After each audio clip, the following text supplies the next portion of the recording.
También Candy había perdido a su marido años atrás, y también por causa de la esclerosis múltiple. Quizá había sido esa coincidencia la que había unido a ambas mujeres. Si bien ella, por desgracia, no había encajado aquella pérdida tan bien como lo había hecho su amiga Lita, de hecho, el pensamiento de su marido muerto le afligía de tal manera que periódica y recurrentemente caía en el pozo de la depresión. Que una mujer como Candy pudiera deprimirse era lo que, al menos por su aspecto, menos podía esperarse. Porque Candy era una mujer risueña, servicial, dispuesta.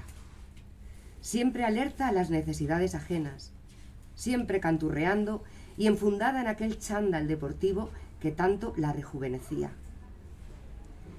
Deprimirse con un carácter tan alegre como el suyo era, cuanto menos, una contradicción. Lo único que la consolaba cuando la sobrevenía aquella tristeza tan paralizante, lo único que la aliviaba, pero solo cuando ya había pasado lo peor, era el tai chi. En efecto, solo practicando tai chi, que había aprendido con Lita, se olvidaba aquella viuda de su esposo.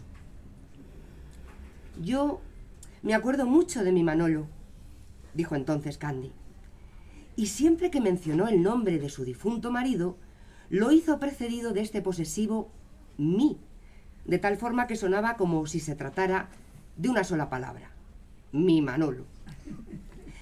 Practico el tai chi varias veces al día, porque me alivia este doloroso recuerdo, continuó, todavía ensombrecida. Pero claro, no puedo estar practicándolo todo el rato, se lamentó. Y en cuanto lo dejo, si estoy mal, al instante me sobreviene de nuevo la tristeza. Es como si mi tristeza me estuviera esperando. Yo la escuchaba con verdadero interés, como si me respetase mientras estoy haciendo tai chi, pero no bien lo dejo, me vuelve a invadir. Candy me contó aquella tarde el fallecimiento de su Manolo con una prolijidad exasperante, con detalles que repetía una y otra vez y que, pese a una insignificancia objetiva, ella subrayaba como si tuvieran una importancia capital. Me había advertido antes que ella no sabía hablar, pero lo cierto es que aquella tarde lo hizo sin recato. Después de todo, quizá fuera cierto que no sabía hablar. Sin embargo, por mal que lo hiciera, hubo algo en su relato que me atrapó, de modo que terminé por escucharla sin interrumpirla, pero no solo por cortesía, sino por verdadero interés. 2 días antes me había pedido que le incorporase en la cama, y así lo hice. Poco después me pidió que le sentara en la butaca, y por supuesto lo senté.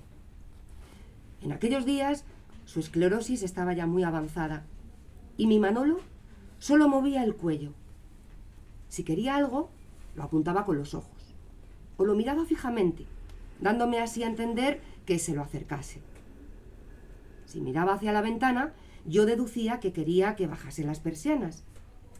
Si miraba el vaso de agua, yo, que siempre estaba a su lado, le daba de beber. No sabe usted lo feliz que yo era velándole y ayudándole en todo lo que necesitaba. No me creerá si le digo que aquellos días fueron para mí los más felices de mi vida. Se oyó a un perro ladrar. Un mes antes, el doctor le había dicho a mi marido que tenían que ingresarle de nuevo.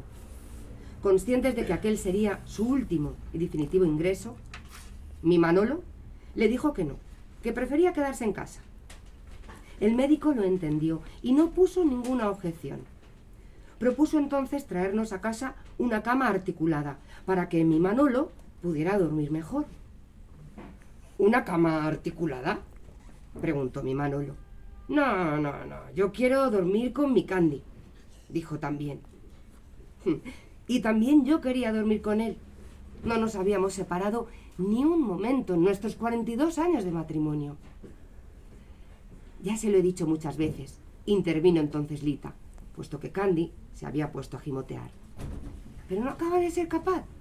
Para superar ese dolor, tiene que imprimir a cada una de sus actividades cotidianas la misma impronta, el mismo espíritu que imprime en sus movimientos cuando hace tai chi.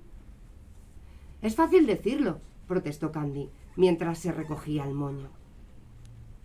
Tenía una horquilla en los labios. La vi en aquel instante cómo habría sido de joven, 40 años atrás. Si uno tuviera siempre la actitud que se nos pide en el tai chi, sentenció entonces Lita magisterial, no sufriríamos nunca. Quise saber, como es natural, cuál era esa actitud, por si yo también podría practicarla y aprenderla. Quietud, lentitud y plenitud, volvió a sentenciar Lita. Y una vez más nos brindó unas de sus beatíficas e inolvidables sonrisas. Lita San Román podía predicar y practicar cuanto a quietud, lentitud y plenitud le viniera en gana. Pero cuando Candy entraba en una de sus recurrentes depresiones, lo cierto era que poco o nada se podía hacer. Todo era cuestión de esperar. Su aflicción podría durar mucho o poco, imposible predecirlo. Lo más sensato en cualquier caso era armarse de paciencia. En esos casos, una Candy muy desmejorada solía sentarse en un rincón desde donde esperaba a esa ola maléfica, como la denominaba Candy, que se había apoderado de ella y desapareciera por donde había venido. ¿Ola maléfica? Quise saber. La expresión había captado mi interés. Sí, me respondió ella, que empezaba a recuperarse del abatimiento que le causaba rememorar. Ola porque viene y va. Desde que murió mi marido, así ha sido con matemática y macabra precisión. Y maléfica porque me devasta por dentro, dejándome convertida en un ser inútil, algo así como un mueble viejo del que no ve uno la hora de desprenderse. Un mueble viejo, recapitulé.